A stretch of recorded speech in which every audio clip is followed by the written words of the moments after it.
네, 오늘은 예수님께서 십자가에 못 박혀 피 흘려 돌아가신 성금요일입니다. 예수님의 고난을 묵상하고 또 그 슬픔에 동참하고자 올라오신 여러분을 주님의 이름으로 축복합니다.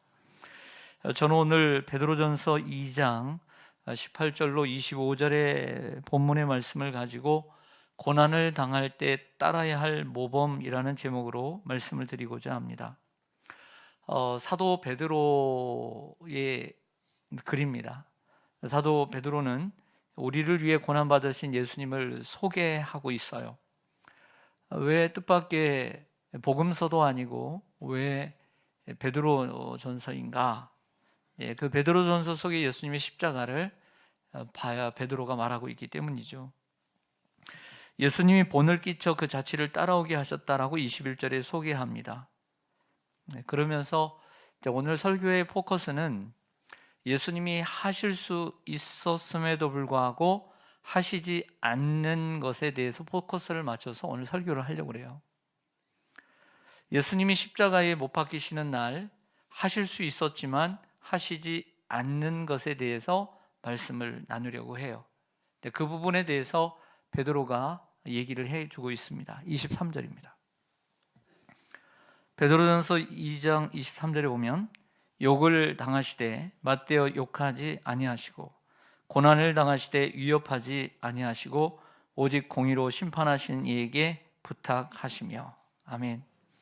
세 가지를 열거하고 있는데요. 욕을 당했습니다. 욕을 받았다는 거죠. 욕을 먹었다는 표현이 더 나을 것 같습니다. 그는 대신 욕하지 않으셨다. 야,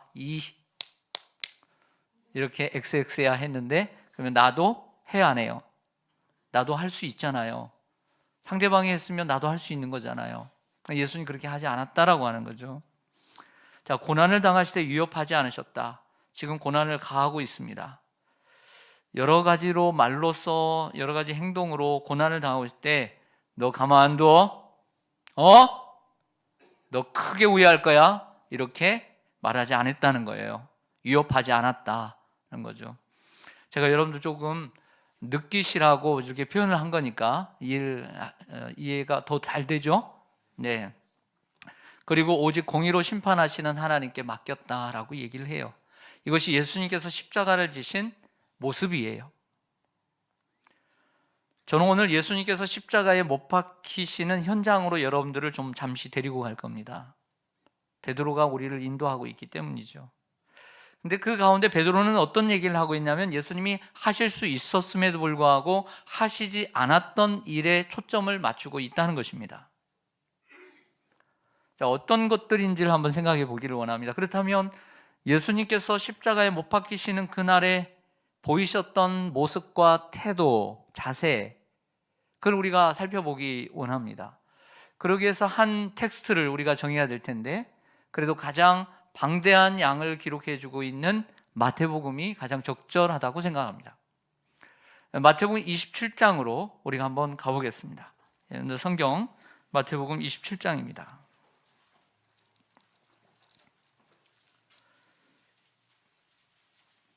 신약성경 49쪽 마태복음 27장 11절에서 14절까지 말씀을 보겠습니다. 예수께서 총독 앞에 섰음에 총독이 물어 이르되 내가 유대인의 왕이냐? 예수께서 대답하시되 내 말이 옳도다 하시고 대제사장들과 장로들에게 고발을 당하되 아무 대답도 아니하시는지라.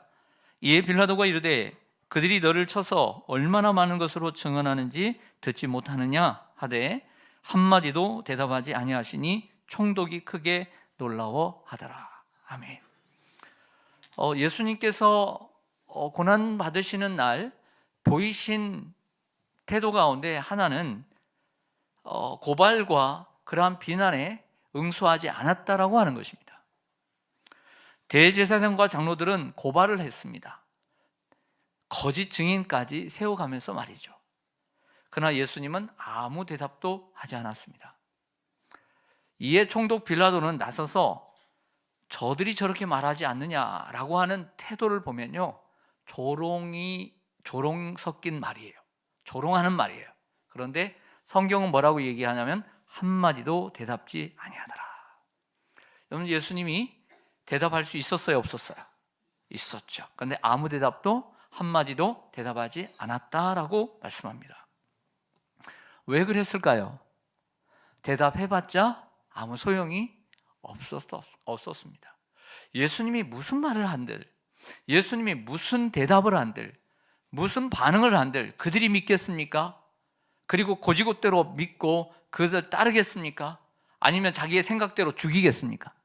생각대로 죽이는 거죠. 그래서 꼭 필요한 말만 하시는 겁니다. 사람은 해야 할 말과 하지 말아야 할 말을 잘 가려야 합니다.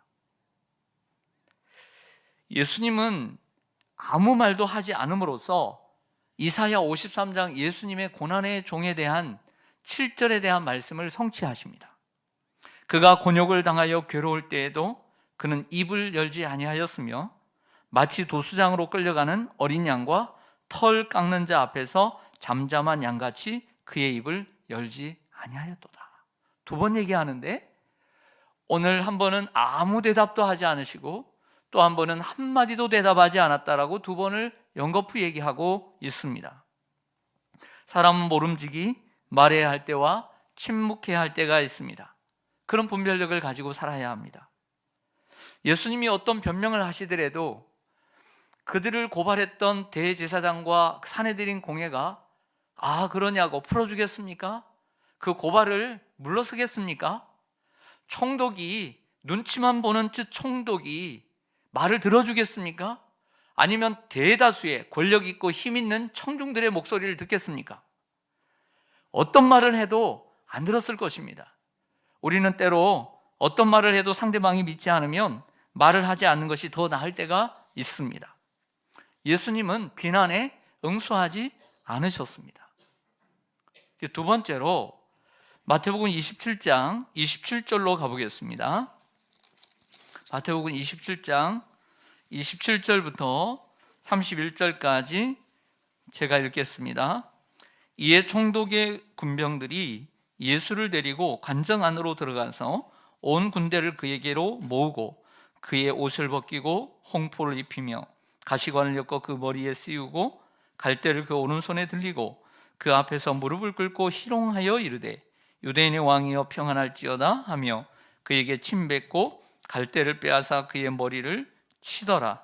희롱을 다한 후에 홍포를 벗기고 도로 그의 옷을 입혀 십자가에 못 박으려고 끌고 나가니라. 아멘. 이 본문 좀 띄엄띄엄 제가 읽는데 오늘 이 27절에서 31절은 이제 재판석에서 재판이 결정이 됐습니다. 그래서 총독이 대제사장과 무리들의 말을 듣고 이제 십자가에 넘겨줬어요. 넘겨준 이후에 그들을 데리고 가는, 그들을 희롱하는 로마의 병정들의 모습입니다. 로마의 병사들이 몰려들어 예수님의 옷을 싹 벗겼습니다. 그리고 빨간 홍포를 입혔습니다. 가시관을 엮어 머리에 씌웠습니다. 갈대를 오른손에 쥐어 왕의 신용을 했습니다. 그리고 유대인의 왕이여 평안할지어다 하며 희롱했습니다. 그리고 얼굴에 침을 뱉었습니다. 그리고 주먹으로 때렸습니다. 손바닥으로 뺨을 때렸습니다. 그리고 다시 홍포를 벗기고 다시 원래 입던 옷을 입히고 갈보리 언덕으로 끌고 가는 장면입니다. 예수님은 여기서 무엇을 하실 수 있었을까요? 예수님은 여기서 보복을 하실 수 있었습니다. 우리는 이 생각이 납니다. 예수님의 말씀, 겟세마네 동산에서 이 칼과 몽치를 들고 오는 이들에게 갑자기 베드로가 그의 칼을 빼들어서 그 말고의 길을 쳤을 때 예수님께서 하신 말씀이 있습니다. 바로 전에 있기 때문에 우리가 찾겠습니다. 마태복음 26장 53절입니다. 마태복음 26장 53절 같이 한번 읽겠습니다. 시작. 너는 내가 내 아버지께 구하여 지금 12군단 더 되는 천사를 보내시게 할 수 없는 줄로 아느냐? 예수님의 말씀이에요. 이게 베드로에게 하신 말씀인지 혹은 말고에게 하신 말씀인지 대제사장에게 하신 말씀인지 그걸 떠나서 그것보다 더 중요한 것은 예수님은 어떤 분이냐? 천사들을 명해서 12군단을 불러와서 이들을 제압할 수 있는 분이란 뜻이에요. 군대에는 작게는 분대, 소대, 그리고 중대, 대대, 연대, 사단, 군단이라는 게 있습니다. 2개 사단 이상이 모일 때 한 군단입니다. 현재 우리나라의 군단 하면 적게는 2만 명에서 많으면 8만 명이 모이는 군대를 군단이라고 얘기합니다. 그 수만 명의 천사를 데려올 수 있는, 그리고 힘을 발휘할 수 있는 분이지만, 그 때리고 맞고 치욕을 당하고 모욕을 당하고 희롱을 당하면서도 보복하지 않으시는 십자가에서의 모습을 오늘 우리가 볼 수 있습니다. 베드로의 말처럼. 왜냐하면 자신이 보복하는 것이 하나님의 뜻을 이루지 못한다는 것을 알았기 때문입니다. 그가 이 땅에 오신 이유는 십자가를 주시기 위해서고, 그가 이 땅에 오신 이유는 죽기 위해서입니다. 근데 죽지 아니하면 하나님의 뜻을 이룰 수 없고 인간을 구원할 수 없기 때문에 그 더 큰 대의를 위해서 자신의 그 아픔을 참고 견디며 보복하지 않으셨다라고 하는 것입니다. 예수님은 하실 수 있었지만 하시지 않았습니다. 보복을. 세 번째로, 예수님은 포도주를 마시지 않았습니다. 여러분, 마태복음 27장 33절로 34절을 보겠습니다. 마태복음 27장 33절과 34절. 골고다 곧 해골의 곳이라고 하는 곳에 이르러 쓸개 탄 포도주를 예수께 주어 마시게 하려 하였더니 예수께서 맛보시고 마시고자 하지 아니하시더라. 아멘. 여러분들 어떤 건지 아실 겁니다. 포도주에 쓸개를 탄 것은, 포도주도 우리에게 어떻게 보면 무감각하게 만드는 것도 있지만, 쓸개 탄 포도주는 마취제죠. 마취약을 넣은 술을 마심으로 말미암아 십자가의 고통을 덜어주는 것, 충분히 예수님이 하실 수 있는 것이었습니다. 하지만 예수님은 그것을 거절하시고 고난의 잔을 드셨습니다. 그 고난을 그대로 감내하셨죠. 이것이 예수님께서 하실 수 있었지만 하시지 않은 일 가운데 하나입니다. 하나 더 살펴보겠습니다. 자, 마지막인데요, 오늘 본문을 자세히 보면 예수님께서 하지 않으신 일이 나옵니다. 그것은 십자가에서 내려오지 않으신 일입니다. 마태복음 27장 39절로 가보겠습니다. 마태복음 27장 39절. 지나가는 자들은 자기 머리를 흔들며 예수를 모욕하여 이르되, 성전을 헐고 사흘에 짓는 자여, 내가 만일 하나님의 아들이거든 자기를 구원하고 십자가에서 내려오라 하매, 그와 같이 제사장들과 서기관들과 장로들도 함께 희롱하여 이르되, 그가 남은 구원하였을 때 자기는 구원할 수 없도다. 그가 이스라엘의 왕이로다. 지금 십자가에서 내려올지어다. 그리하면 우리가 믿겠노라. 그가 하나님을 신뢰하니 하나님이 원하시면 이제 그를 구원하실지라도 그의 말이 나는 하나님의 아들이라 하였도다 하며, 함께 십자가에 못 박힌 강도들도 그와 같이 욕하더라. 예수님은 오전 9시에 십자가에 못 박히셨습니다. 그리고 오후 3시에 숨을 거두셨습니다. 지나가는 사람들이 얘기합니다. 성전을 헐고 사흘에 짓는 자여. 그 성전은 자신의 몸, 예수님께서 죽으시는 그 몸, 사흘 만에 다시 부활하시는 예수의 몸을 가리키는 것을 그들은 알지 못했습니다. 그래서 어떻게 46년 동안 지금 짓고 있고 아직도 덜 지은 이 성전을 사흘 만에 지을 수 있느냐라고 비난하고, 그리고 모욕했던 것이죠. 하나님을 잘 모르는 사람들의 비난인 것입니다. 지나가는 사람들. 뭐라고 얘기합니까? 십자가에서 내려오라. 조롱했습니다. 자, 하나님을 잘 아는 사람들, 대제사장과 서기관과 장로들은 얘기합니다. 너희가 남은 구원하였을 때 어찌하여 너는 구원하지 못하느냐. 얼마나 적절한 말입니까? 이 시간 십자가에 매달려 죽어가는 예수를 보면서 얼마나 적당한 말입니까? 어찌하여 남은 구원하였을 때 너는 구원하지 못하느냐. 얼마나 희롱하기 적절한 말입니까? 그래서 이렇게 명령적으로 얘기합니다. 하나님의 아들이냐? 그러면 십자가에서 내려와 봐! 라고 명령을 합니다. 다그칩니다. 희롱합니다. 그리고 누구까지, 양편에 있는 강도들까지도 그 말이 맞다라고 함께 동조했습니다. 여기서 예수님이 하실 수 있지만 하시지 않는 것, 십자가에서 내려오지 않으신 일입니다.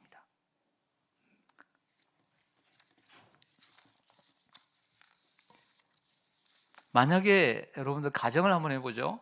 십자가에 매달리시고 죽기 전에 죽지 않고 내려오셨습니다. 피만 조금 흘리고 내려왔어요. 내려오고 난 다음에 봐라, 나 내려왔지? 이게 하나님의 능력이야. 그러면 믿을까요? 안 믿을까요? 안 믿습니다. 조롱하는 사람들에게 시원하게 복수할 수는 있습니다. 믿음을 줄 수 있을지도 모르겠습니다. 간혹 그 중에는 믿을 사람도 있을 것입니다. 어떻게 저렇게 내려올 수 있지 스스로? 하지만 예수님이 십자가에 내려오시면 하나님이 이 땅에 보내신 일, 죽으시는 일, 십자가에 피 흘려 죽으심으로 인간의 죄를 속죄하시는 일은 하실 수 없게 된 것이죠. 그러면 더 중요한 일을 못 하시게 되는 것입니다. 그래서 예수님은 십자가에서 내려오지 않으셨습니다. 사랑하는 성도 여러분, 고난 없는 영광은 없습니다. No cross, no crown. 십자가 없는 면류관은 없습니다. 쉬운 길을 가고 싶을 때, 그리고 쉬운 길을 가고 싶은 유혹을 느낄 때 우리는 이 사실을 기억해야 합니다.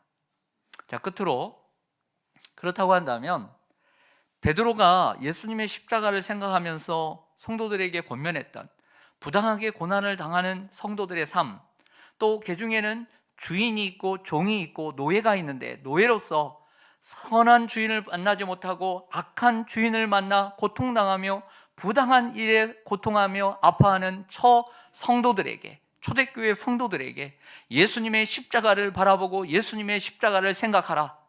그가 고난을 당했지만 그가 그들에게 보복하지 않고 그들에게 함부로 욕하지 않고 하나님의 공의에 맡긴 것처럼 너희들도 예수님을 생각하면서 그 하나님께 맡겨라. 예수님이 하신 방식대로 해라. 그것이 하나님의 뜻을 이루는 것이다. 그것이 하나님의 일이다 라고 말하고 있다면 오늘 본문은 우리에게 두 가지 교훈을 주고 있습니다. 하나는 예수님은 우리가 부당하게 고난을 당할 때 본받아야 할 모범이 되신다는 것입니다. 베드로전서 2장 19절에 부당하게 고난을 받아도 하나님을 생각함으로 슬픔을 참으면 이는 아름다우나 라고 했습니다. 하나님을 생각한다는 것은 무엇입니까?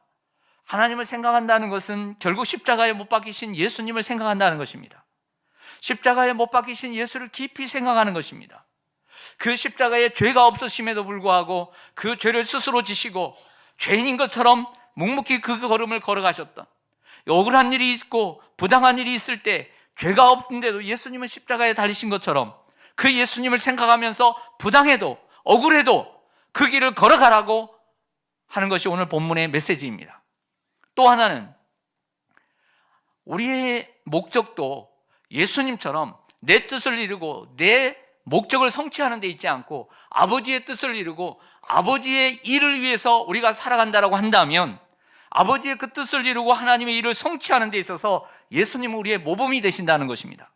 여러분, 우리가 남들에게 할 말 다 해가면서 하나님의 뜻을 이룬다면 그것은 결단코 하나님의 일이 아닐 것입니다. 여러분, 우리가 자존심을 다 지켜가면서 하나님의 뜻을 이룬다면 그것은 하나님의 뜻을 결단코 이루는 것이 아닐 것입니다. 그것은 도리어 자기 의를 드러내고 자기의 뜻을 이루는 일이 될 것입니다. 여러분, 우리가 상대방에게 받는 대로 다 갚아주는 것이라면 하나님의 뜻을 우리는 정녕 이루지 못할 것입니다. 여러분, 우리가 항상 편하고 항상 즐겁고 항상 배부르며 항상 건강하고 항상 만족하면서 죄일을 한다면 그것은 하나님의 뜻을 이루는 것이 아닐 것입니다. 자기의 안위를 위해서 종교 생활을 할 뿐입니다. 하나님의 뜻을 이루기 위해서는 조금 고단하고 조금 배고프며 조금 덜 만족스럽고 때로는 덜 건강하며 그리고 덜 기쁘며 덜 만족하는 이러한 삶을 살아야 합니다. 여러분, 우리가 사람들에게 사랑을 받고 인기를 얻고 명예를 얻고 성공한다고 해서 우리가 저 사람 멋진 사람이네, 저 사람 인기 있고 저 사람 성공한 사람이네 라고 해서 우리가 하나님의 뜻을 다 이루는 것이 아닙니다. 예수님은 십자가에서 내려오지 않으셨습니다. 우리도 예수님을 따라 우리에게 맡겨진 십자가를 예수님처럼 묵묵히 지고 갈 때 결국 그것이 아버지의 뜻을 이루며 하나님의 일을 성취하는 길일 줄로 믿습니다. 때때로 주의 길을 걸어가는 동안에 여러분들에게 어찌 웃음만 있겠습니까? 어찌 즐거움만 있겠습니까? 어찌 건강만 있겠습니까? 어떻게 만족만 있겠습니까? 여러분, 어떻게 성공만 있겠습니까? 하지만 그것은 하나님의 뜻을 이루고 하나님의 일을 하는 것이 아닙니다. 우리가 할 말 다 하고 남들에게 보복하고 남들에게 응수하고 남들에게 다 보기 좋은 것만 다 한다면 그것은 자기의 의를 이루고 자기의 뜻을 이루는 것이 될 뿐입니다. 신앙생활을 하면서 점점 이 사회가 점점 자기 중심화되어 가고 있습니다. 그러나 여러분, 우리가 교회 생활하면서 신앙생활을 하면서 신앙의 진정한 의미를 우리가 안다면, 그것이 그 주님의 뜻을 이루는 것이라고 정말 믿는다면, 그리고 예수님의 대속의 의미를 우리가 정말 가슴 깊이 깨닫고 있다면 신앙생활은 그렇게 편안하게만 하는 것은 아닙니다. 그렇다고 해서 여러분들의 삶 가운데 웃음도 없어야 되고 건강도 없어야 되고 즐거움도 없어라는 말이 아닙니다. 그것 또한 있어야 합니다. 예수님은 즐거워할 때는 함께 즐거워했고 함께 웃을 때는 함께 웃었으며 함께 잔치할 때는 잔치했습니다. 그러나 기도하실 때는 기도했으며, 그리고 침묵하셔야 될 때는 침묵하셨고, 그리고 자존심을 구겨가며 하나님의 아들이신 예수님 그분이 자존심을 구겨가면서 십자가를 지셨습니다. 우리가 무엇이 간데 자존심을 그렇게 끝까지 지켜야 하겠습니까? 사랑하는 성도 여러분, 오늘은 예수님께서 십자가에 못 박혀 돌아가신 성금요일입니다. 예수님의 십자가, 그것은 우리도 우리의 십자가를 지고 가는 것입니다. 예수님을 본받아 예수님이 지신 것처럼 그 방법을 따라 지고 갈 때 우리도 부족하지만 성령의 능력으로 우리를 도우실 것입니다. 오직 하나님의 십자가의 공로만을 의지하고 그리고 성령의 도우심을 받을 때 처음에는 십자가를 지지 못하고 그리고 무서워서 도망치며 예수님을 멀찍이 따르며 그리고 나중에는 사람들 앞에서 면전에서 부인하고 도망쳤던 베드로가 있었습니다. 우리는 연약합니다. 하지만 오직 십자가의 공로만을 의지하고 성령을 의지할 때 우리도 우리에게 주어진 십자가를 베드로처럼 지는 날이 올 것입니다. 네, 기도하겠습니다.